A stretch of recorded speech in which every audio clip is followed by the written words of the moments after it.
The selection of Kamala Harris as vice president ignited a firestorm of controversy.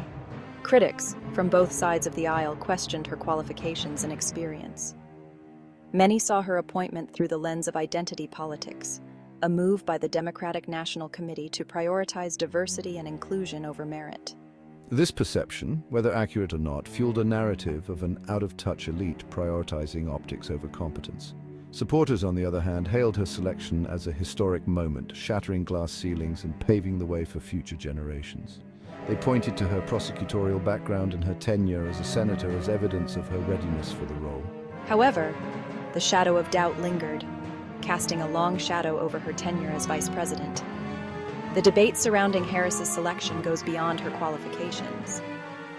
It speaks to a deeper unease, a sense that the political establishment is increasingly disconnected from the concerns of everyday Americans. This disconnect, real or perceived, has eroded public trust in institutions and fueled a climate of cynicism and disillusionment. The question remains, was Harris's selection a strategic blunder by a party out of touch with its base, or was it a calculated gamble, part of a larger, more intricate plan? The selection of Kamala Harris as the Democratic vice presidential nominee continues to spark debate and speculation. Her nomination has been a focal point of discussion, not just within the Democratic Party, but across the entire political spectrum. Two dominant perspectives emerge when analyzing the DNC's motivations. These perspectives offer contrasting views on the strategic thinking behind Harris's selection. The first posits that the DNC, blinded by ideology and out of touch with the electorate, made a critical error. This viewpoint suggests that the party's decision-makers are disconnected from the concerns and priorities of the average voter. This camp argues that the choice of Harris, perceived as lacking in experience and substance, will ultimately backfire, potentially alienating key voter demographics and weakening the party's overall appeal, leading to a conservative resurgence. They believe that this miscalculation could pave the way for a stronger Republican presence in future elections. The second perspective offers a more Machiavellian interpretation. It delves into the possibility that the DNC's actions are part of a grander, more intricate plan. It suggests that the DNC is playing a long game, intentionally making moves that appear detrimental on the surface but are designed to achieve a specific, long-term objective. This theory posits that the Biden administration's perceived failures, including the selection of Harris, are part of a calculated strategy to engineer a specific outcome. This could involve reshaping the political landscape in ways that are not immediately apparent. The first perspective, while appealing in its simplicity, fails to fully account for the complexities of political maneuvering. It overlooks the nuanced strategies that often underpin major political decisions. It assumes a level of incompetence that, while not entirely implausible, seems unlikely given the stakes involved. The high stakes of national politics typically demand a more sophisticated approach. The second perspective, while more unsettling, warrants closer examination. It raises questions about the extent to which political leaders are willing to manipulate public perception to achieve their goals. It suggests a level of strategic thinking and a willingness to manipulate public perception that is both intriguing and deeply troubling. This perspective invites us to consider the ethical implications of such tactics. To fully grasp the potential implications of these competing narratives, we must delve into the historical context, examining past political strategies and the potential consequences of such calculated maneuvers. History often provides valuable insights into the motivations and outcomes of political decisions. Examining past political strategies and the potential consequences of such calculated maneuvers. By understanding the historical precedents, we can better predict the possible outcomes of the DNC's current strategy. Only then can we begin to unravel the true motivations behind the DNC's decision and its potential impact on the future of American democracy.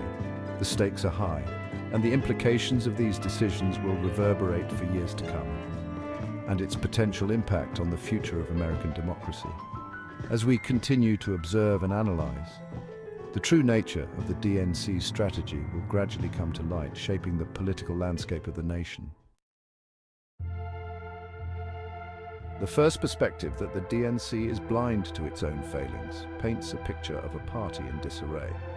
This view suggests that the Democratic National Committee is struggling to maintain cohesion and direction, leading to internal chaos and external criticism. Proponents of this view argue that the DNC has become beholden to special interests and out of touch with the needs of working-class Americans. They believe that the party's leadership is more focused on catering to wealthy donors and influential lobbyists than addressing the real concerns of everyday citizens. They point to the party's embrace of progressive policies, often seen as out of step with mainstream values, as evidence of its disconnect. Critics argue that these policies, while popular among certain segments of the population, do not resonate with the broader electorate, leading to a sense of alienation among moderate voters. The selection of Kamala Harris, according to this perspective, was a symptom of this larger malaise. Her candidacy is seen as a strategic move to appeal to specific demographics, rather than a choice based on her qualifications or political acumen. Critics argue that she was chosen not for her qualifications but for her identity, a move perceived as pandering to specific demographics rather than appealing to the broader electorate.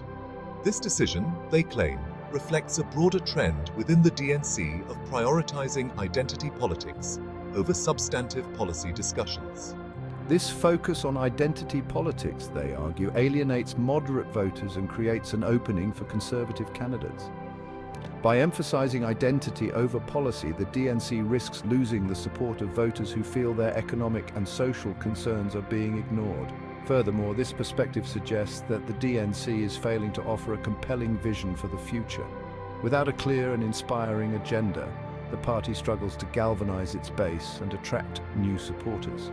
Instead of addressing the economic anxieties and cultural divisions plaguing the country, it remains mired in symbolic victories and empty rhetoric.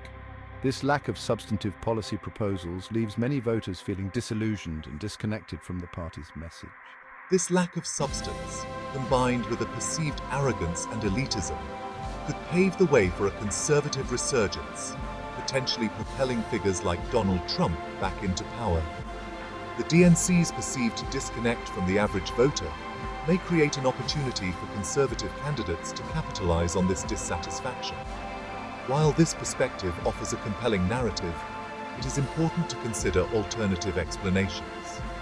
The political landscape is multifaceted, and attributing the DNC's challenges solely to internal failings may overlook other significant factors. The political landscape is complex, with numerous variables influencing outcomes. Factors such as media influence, voter behavior, and external events all play a role in shaping the political environment. And attributing outcomes solely to the failings of one party risks oversimplification. A nuanced analysis requires considering the broader context in which the DNC operates, including the strategies and actions of its political opponents. To fully understand the forces at play, we must examine the possibility of a more calculated and strategic approach by the DNC. This includes analyzing their long-term goals, campaign strategies, and efforts to adapt to a rapidly changing political landscape. Section 4. Accidents or calculated moves, the Roosevelt conundrum. In politics, nothing happens by accident. Every move, every decision is often the result of meticulous planning and strategic foresight. If it happens, you can bet it was planned that way. This idea suggests a level of control and manipulation that many find hard to accept. These words, attributed to President Franklin D. Roosevelt, offer a chilling counterpoint to the notion of political naivete. Roosevelt's insight into the machinations of power remains relevant today. Roosevelt, a master strategist who navigated the Great Depression and World War II, understood that power dynamics often operate beneath the surface. His ability to foresee and influence events was unparalleled. Applying Roosevelt's axiom to the current political landscape raises uncomfortable questions. Are today's political events as spontaneous as they appear, or are they part of a grander scheme? Could the DNC's seemingly self-destructive actions be part of a larger, more intricate plan? Are they sacrificing short-term gains for a long-term strategy? Is the party intentionally creating a scenario where its own perceived failures pave the way for a desired outcome? This could be a calculated move to shift the political landscape. This line of thinking leads us to the second perspective, that the DNC is deliberately orchestrating a crisis of confidence in the government. By doing so, they might be setting the stage for a significant transformation. This theory, while seemingly far-fetched, gains traction when we consider the potential benefits of such a strategy. A crisis can be a powerful catalyst for change, often allowing for radical reforms that would otherwise be impossible. By allowing the current system to crumble under the weight of its own perceived failures, the DNC could create an environment ripe for radical change. This could be a deliberate attempt to reset the political stage. This strategy, often referred to as the problem-reaction-solution paradigm, hinges on manipulating public perception to achieve a desired outcome. It involves creating a problem, eliciting a reaction, and then offering a predetermined solution. First, a problem is created or amplified. This could be anything from economic turmoil to social unrest. Then, a predictable reaction of fear, anger, or disillusionment is elicited from the public. This emotional response is crucial for the next step. Finally, a predetermined solution is presented as the only viable option, often one that would be met with resistance under normal circumstances. This solution is designed to address the problem in a way that benefits those who orchestrated the crisis. Could the DNC be employing this tactic, intentionally steering the ship of state towards troubled waters in order to implement a predetermined course correction? This would be a bold and risky strategy, but not without precedent. The possibility, while unsettling, cannot be easily dismissed. It forces us to reconsider the nature of political events and the true intentions behind them. Are we witnessing accidents, or are these calculated moves designed to shape our future? Section 5, Orchestrating Chaos, a new order in the making. Let's delve deeper into this second perspective. Subscenario 2A proposes that the DNC, recognizing the inherent flaws and limitations of the current system, is intentionally exacerbating them. The aim? To engineer a complete overhaul, ushering in a new order that aligns with their ideological vision. Imagine a scenario where the government's failings become so egregious, so intolerable, that the public cries out for radical change. This manufactured crisis could then be used to justify sweeping reforms, consolidating power, and fundamentally altering the existing power structures. Think of it as controlled demolition on a societal scale. The DNC in this scenario is not merely incompetent, they are playing the role of arsonist disguised as a firefighter. They set the fire, fan the flames of discontent, and then swoop in with the solution. A new system, built from the ashes of the old, one that grants them greater control and aligns with their vision. This sub-scenario, while unsettling, holds a terrifying logic. It suggests a level of Machiavellian cunning that is difficult to comprehend, but impossible to ignore. It is a strategy that preys upon fear and uncertainty, exploiting them to manipulate public opinion and achieve a predetermined outcome.